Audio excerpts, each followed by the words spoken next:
The shadow of the gallows stretched long across the Montana dirt as Thea Ramsey gripped her wedding dress, running for her life in the fading light of 1876.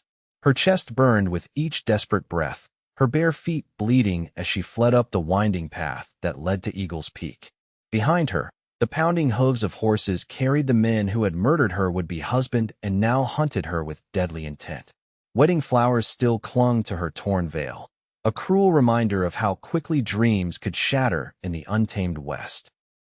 Thea had been promised to Thomas Fletcher, the territory's most prosperous rancher, a man 3 times her age who had paid her father handsomely for her hand.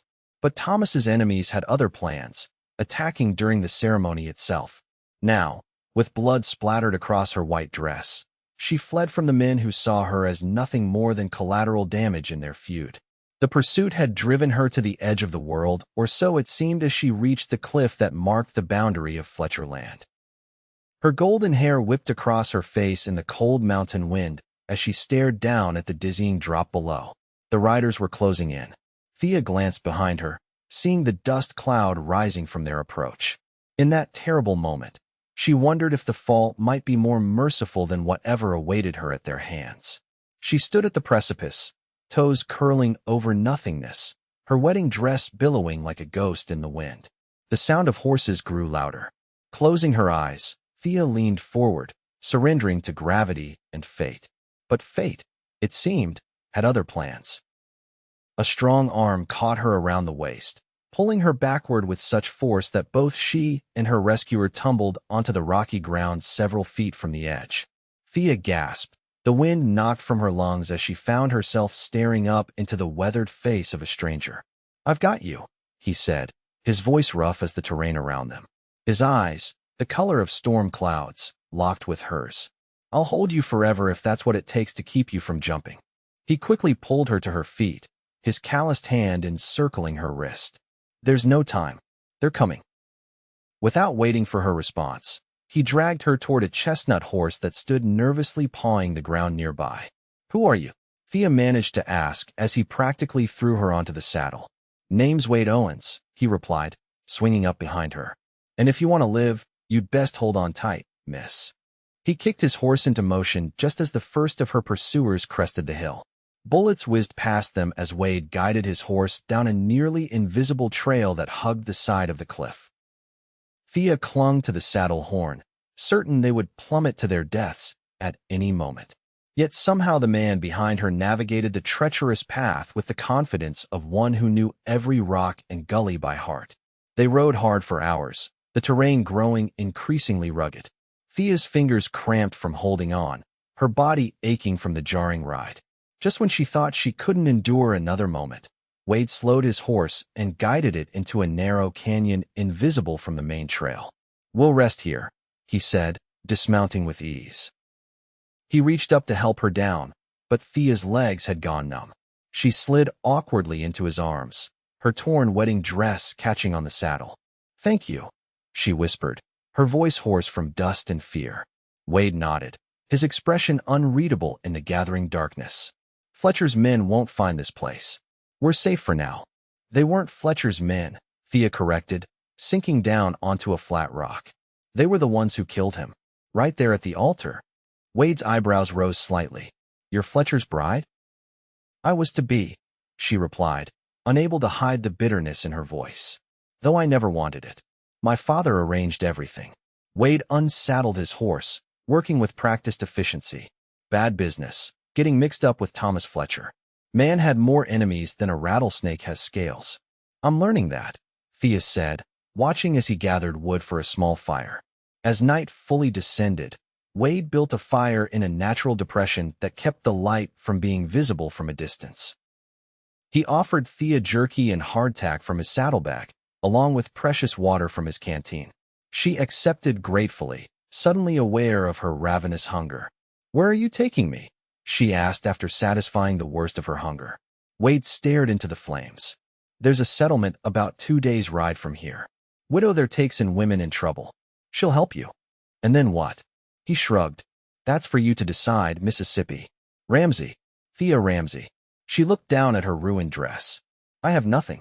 No money, no possessions. You have your life, Wade replied. That's more than Fletcher got. Thea studied him in the firelight.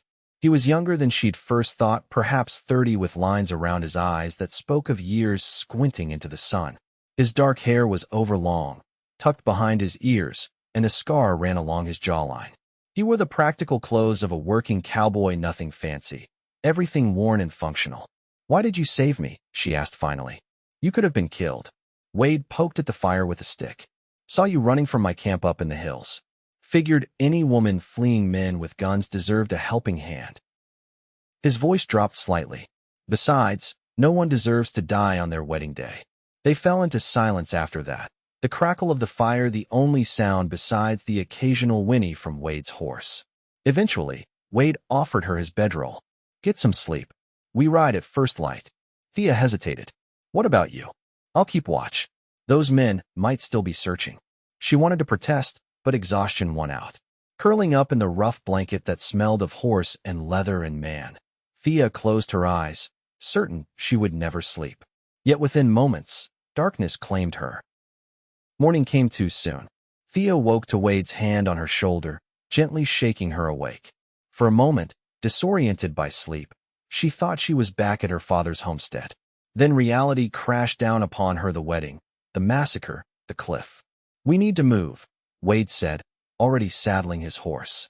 Thea rose stiffly, every muscle screaming in protest. Her wedding dress was a disaster of dirt, blood, and tears. Wade noticed her looking down at it with disgust. I've got spare clothes in my pack, he said, rummaging through his saddlebags. He pulled out a worn shirt and trousers. They'll be too big, but better than that dress for riding. Thea took them gratefully and retreated behind a large boulder to change. The men's clothing swallowed her small frame, but she used a piece torn from her wedding dress as a belt. When she emerged, Wade gave her an appraising look. Better, he said simply, offering a hand to help her mount. They rode through the morning in companionable silence, Wade occasionally pointing out landmarks or explaining which plants were edible should she ever find herself alone in the wilderness. By midday, Thea had learned more about survival than in all her 19 years. You know these lands well, she observed as they paused to rest the horse. Wade nodded. Been working these ranges since I was 14. Started as a cattle driver, then scout, then whatever paid. You learn the land or you die out here. And what are you now? Thea asked, curious about this man who had risked his life for a stranger. A shadow crossed his face. Just a man trying to make amends for past mistakes. Before she could press further, Wade stiffened, his hand going to the rifle in his saddle holster. Get down, he whispered urgently. Thea slid from the horse, heart pounding as Wade led them behind a cluster of rocks. In the distance, riders appeared, 4 men, moving slowly, clearly searching for something. Or someone. Fletcher's killers? Wade asked under his breath. Thea peered cautiously around the rocks.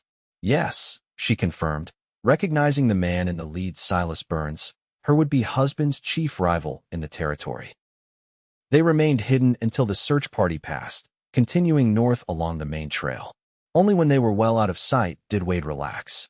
They're persistent, he muttered. Makes me wonder why they're so determined to find you. Thea bit her lip. Before they shot him, Thomas whispered something to me. Numbers and a name. I think it was the location of something valuable. Wade's expression darkened. And they think you know where Fletcher's fortune is hidden. Fortune?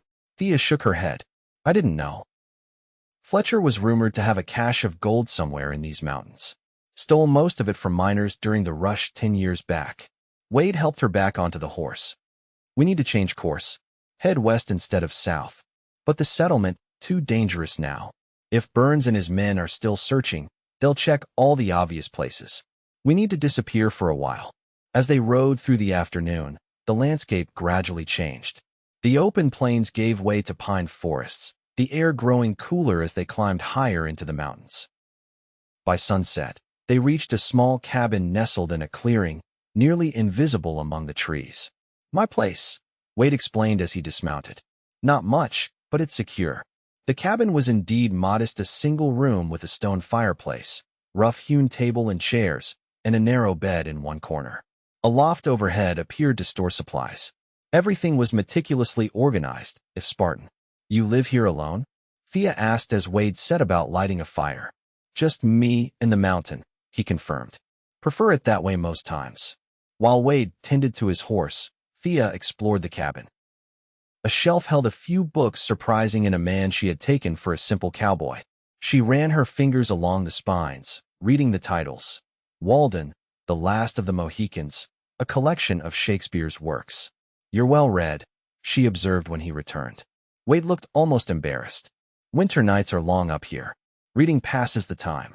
He prepared a simple but hearty stew from dried meat and vegetables from his garden outside. They ate in silence, but Thea found it comfortable rather than awkward. There was something soothing about Wade's presence, a steadiness she had rarely encountered in men.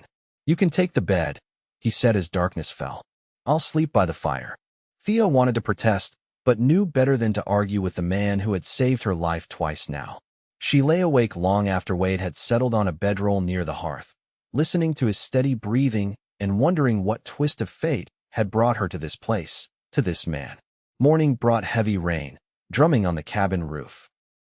Wade declared it safer to remain indoors, as the weather would slow Burns and his men. Thea was secretly relieved her body still ached from 2 days of hard riding. They spent the day in domestic quietude. Wade mended tack while Thea, finding needle and thread in a small box, set about repairing tears in his spare shirts. It felt strangely intimate, this sharing of space and tasks. You have skilled hands, Wade commented, watching her neat stitches. My mother taught me before she died, Thea replied. Said a woman needed practical skills more than fancy ones out here. She paused, needle midair. She would have hated my marriage to Fletcher. It was all my father's doing, settling debts with the most powerful man in the territory. Wade's jaw tightened. No father should sell his daughter, debt or no. He didn't see it that way. Fletcher promised to make me a lady, to take me to San Francisco someday. And what did you want? The question startled her. No one had ever asked what she wanted. I wanted. Thea hesitated. I wanted freedom. To make my own choices. To marry for love someday, not convenience or obligation. Wade nodded, understanding in his eyes. Freedom's worth fighting for. The rain continued through the night and into the next day. They fell into an easy rhythm, sharing stories as they worked side by side. Wade told her of his childhood in Pennsylvania, his journey west after the war, his years driving cattle and scouting for the army. Thea spoke of her mother's death, her father's hardening heart, her dreams of someday teaching in a proper school. On the 3rd day at the cabin, the rain finally stopped. Wade announced they should move on the following morning. Burns and his men will still be searching, he explained. Best to get you to safety while they're muddled by the weather. That evening, as Thea helped prepare their simple dinner, she found herself watching Wade's hands, strong, capable hands that had pulled her from death's edge. Something had changed between them during these quiet days. A warmth had kindled, subtle but undeniable. Why did you really save me? She asked suddenly. The truth this time. Wade looked up, surprised by her directness. For a long moment, he was silent. Then, I was riding to stop the wedding. Thea stared at him.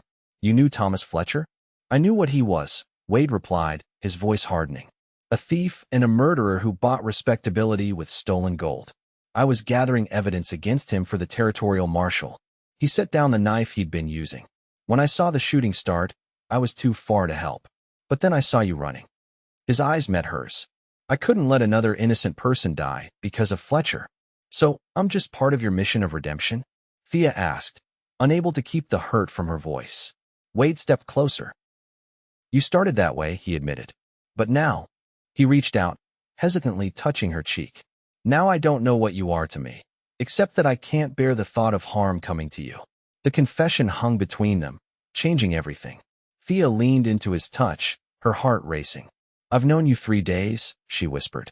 Sometimes 3 days can tell you more than 3 years, he replied. Their first kiss was tentative, questioning. The second answered with certainty. When they finally broke apart, Wade rested his forehead against hers. I meant what I said on that cliff, he murmured. I'll hold you forever, if you'll let me. Before Thea could respond, a sound outside the cabin froze them, both horses approaching. Wade moved with lightning speed, grabbing his rifle and pushing Thea toward the loft. Hide, he commanded in a whisper. No matter what happens, stay hidden. Thea scrambled up the ladder just as pounding began on the cabin door. From her position, she could see through cracks in the floorboards as Wade cautiously approached the entrance, rifle ready. "Who's there?" he called. "Open up, Owens. We know you're harboring Fletcher's bride." Wade cracked the door, keeping his body behind it.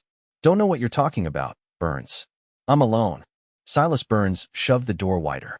"Search the place," he ordered his men. "The girl knows where Fletcher hid the gold." Thea held her breath as the men ransacked the small cabin. From her hiding place, she could see Wade standing rigidly by the door, his rifle still in hand, but clearly outnumbered. "There's no one here," one of Burns's men reported after a cursory search. Burns glared at Wade. "Where is she, Owens?" "We tracked you both to this area. Must have moved on," Wade replied coolly. "I haven't seen any woman." Burns stepped closer. "You're lying, and I don't have time for lies." Without warning, he struck Wade across the face with his pistol. Thea bit back a cry as Wade staggered but remained standing. "Last chance," Burns growled. "Where's the girl?" Wade spat blood onto the floor. "Go to hell." Burns nodded to his men. "Take him outside. Maybe some mountain air will refresh his memory." Thea watched in horror as they dragged Wade from the cabin. She could hear the sounds of blows landing, Wade's grunts of pain. Tears streamed down her face as she fought the urge to reveal herself. Minutes that felt like hours passed. Then she heard Burns's voice again. "Tie him to that tree. We'll camp here tonight. By morning, he'll be ready to talk, or he'll be dead." Darkness fell. Through the cabin's single window, Thea could see Wade bound to a pine tree, his head slumped forward. Burns and his men had built a fire nearby and were passing a bottle between them. Thea waited until their voices grew slurred with liquor before carefully descending from the loft. She searched the cabin frantically, finding Wade's hunting knife in a drawer. Slipping it into her belt, she eased open the cabin door and crept into the night. The men were too drunk to notice as she circled behind them, keeping to the shadows. Wade saw her first, his eyes widening in alarm. He shook his head slightly, but Thea ignored his warning. Reaching the tree, she quickly cut through the ropes binding him. "Can you walk?" she whispered. Wade nodded, though she could see the effort it took him to stand. Together they slipped away from the clearing, moving as quietly as possible through the underbrush. They had barely gone 50 yards when a shout went up from the camp. "The prisoner's gone." "Run," Wade urged, pushing her ahead of him despite his injuries. They fled through the forest, guided only by starlight and Wade's knowledge of the terrain. Behind them, Burns and his men crashed through the trees, their curses carrying on the night air. Wade led her to a narrow ravine, helping her down the steep sides before following more slowly, clearly in pain. At the bottom, a small stream gurgled over rocks. "Follow the water," he instructed, his breathing labored. "It leads to a cave about a quarter-mile downstream. You'll be safe there." "I'm not leaving you," Thea insisted. Wade touched her face tenderly. "You must. I'll draw them away, give you time to escape." "No." Thea gripped his shirt. "We stay together." The determination in her eyes must have convinced him. Nodding grimly, Wade took her hand and they continued along the stream bed, moving as quickly as his injuries allowed. The cave, when they reached it, was little more than a deep recess in the ravine wall, hidden behind a curtain of moss and ferns. Inside, it was dry and surprisingly spacious. "Another of your secret places?" Thea asked as Wade collapsed against the cave wall. "Found it tracking a mountain lion 2 winters ago," he confirmed. "Few know it exists." In the faint moonlight filtering through the cave entrance, Thea could see the extent of Wade's injuries, a deep cut above his eye, bruises darkening his jaw, blood staining his shirt. "Let me help you," she said, tearing strips from her already tattered clothing to bind his wounds. As she worked, Wade watched her with an intensity that made her heart quicken. "You should have stayed hidden," he said softly. "I couldn't let them kill you. They'll kill us both if they find us." Thea finished bandaging a particularly nasty cut on his arm. "Then we won't let them find us." They spent a cold, uncomfortable night in the cave, huddled together for warmth. Twice they heard Burns's men passing nearby, but the darkness and the rushing water covered their tracks and their presence. By morning, Wade's fever had broken, though he moved stiffly. "We need to get to town," he said. "The marshal there will protect you." "How far?" "A day's hard ride." longer on foot. Thea helped him stand. Then we'd better start walking. They traveled cautiously, keeping to the ravine until it widened into a valley. Wade's strength returned gradually, though Thea could see the pain in his eyes with each step. By midday, they had reached more open country. "There's a ranch a few miles ahead," Wade said. "Old friend of mine. He'll lend us horses." The ranch belonged to a grizzled former cavalry officer named Jackson, who welcomed Wade like a brother and Thea with courtly manners that belied his rough appearance. When Wade explained their situation, Jackson immediately offered assistance. "Burns and his boys came through here yesterday," he informed them as they ate the hearty meal his wife had prepared. "Asked if I'd seen a young woman and a cowboy. Told them I hadn't seen anyone in weeks." By late afternoon, mounted on Jackson's sturdy horses, they were on their way to the town of Pine Ridge. Wade led them on a circuitous route, avoiding main trails and open country. "The marshal there, Caldwell, has been building a case against Burns for years," Wade explained as they rode. "With your testimony about Fletcher's murder, he'll have enough to bring him in." They reached Pine Ridge just as dusk was falling. The small mining town was bustling with early evening activity, miners coming off shift, saloons filling with thirsty men, shopkeepers closing for the day.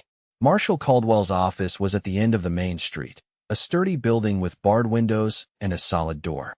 Inside, they found the marshal himself, a broad-shouldered man with a silver mustache and sharp eyes. "Wade Owens," he greeted them, rising from behind his desk. "Didn't expect to see you riding into town with a lady friend." Wade quickly introduced Thea and explained their situation. As she recounted the events of her wedding day and the subsequent pursuit, Caldwell's expression grew increasingly grim. "Burns has gone too far this time," he said when she finished. "Murder in broad daylight is beyond even his usual arrogance." He turned to Wade. "You did right bringing her here. I'll send telegrams tonight, have deputies watching all the roads." He arranged for Thea to stay with the town's schoolteacher, a kindly widow named Mrs. Hollister, while Wade took a room at the hotel across the street. Before they parted, Wade pulled Thea aside. "Stay inside," he urged. "Burns may have men in town." Thea touched the bruises on his face gently. "Be careful." His eyes softened. "I promised to hold you forever, remember? Can't do that if I get myself killed." The following morning, Marshal Caldwell called a meeting at his office. Wade, Thea, and 2 deputies gathered to discuss strategy. Burns and his men were spotted camped about 10 miles north of town. Caldwell informed them. "They'll likely ride in today or tomorrow. We'll be ready." The plan was simple but effective. Thea would remain hidden at Mrs. Hollister's home. Wade and the deputies would position themselves strategically around town. When Burns arrived, they would allow him to believe he had the upper hand before springing their trap. The wait was excruciating. Thea paced the small parlor of Mrs. Hollister's cottage, jumping at every sound from the street. The widow tried to distract her with conversation and needlework, but Thea's thoughts remained with Wade and the danger he faced because of her. Shortly after noon, the sound of multiple horses entering town reached them. Mrs. Hollister peeked through the curtains. "For men," she reported. "Mean-looking bunch." Thea's heart raced. "That's them." They watched as Burns and his men dismounted in front of the saloon. The leader spoke briefly to his companions before they separated, clearly searching the town methodically. "The marshal's plan is working," Mrs. Hollister whispered. "They don't know they're being watched." Hours passed. Thea caught glimpses of Burns's men moving through town, questioning people, growing increasingly frustrated. As dusk approached, they regrouped in front of the saloon. Then everything happened at once. Marshal Caldwell stepped into the street, rifle raised. "Silas Burns, you're under arrest for the murder of Thomas Fletcher." Burns reached for his gun, but before he could draw, shots rang out from multiple directions. 2 of Burns's men fell immediately. The third raised his hands in surrender. Burns himself dove behind a water trough, returning fire wildly. Thea watched in horror as Wade emerged from an alleyway, moving to flank Burns. The outlaw spotted him and swiveled, his gun aimed directly at Wade's heart. Without thinking, Thea burst from the cottage, screaming Wade's name.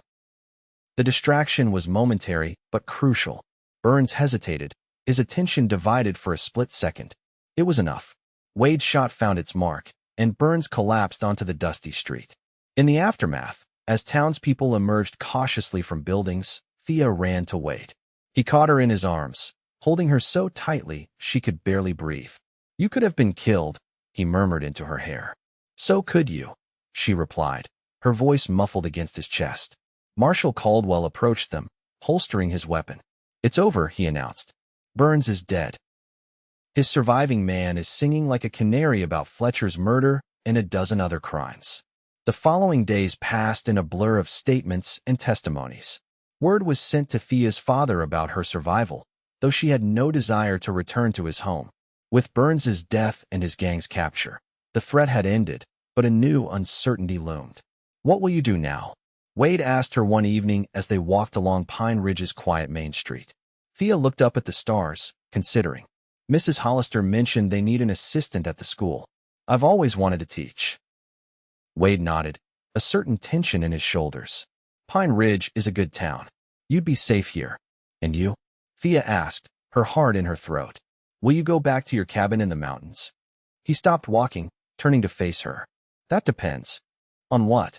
"On whether there's a reason for me to stay." Thea stepped closer, placing her hands on his chest. "I can think of one."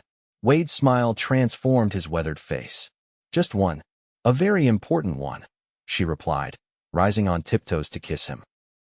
A month later, they were married in a simple ceremony in Pine Ridge's small church. No elaborate wedding dress this time, just Thea in a blue dress she had made herself, and Wade in a new shirt and his cleanest denims. As they exchanged vows, Thea thought of how close she had come to death on that cliff edge, and how this man before her had not only saved her life, but given her a new one filled with love and choice and freedom. Later, as they danced under lantern light at their modest celebration, Wade held her close and whispered in her ear, "I told you I'd hold you forever." Thea smiled up at him, seeing their future in his eyes. "I'm going to hold you to that promise, cowboy." And in the years that followed through the birth of their children, through hard winters and bountiful summers, through all the joys and challenges of building a life together in the Wild West, he did just that.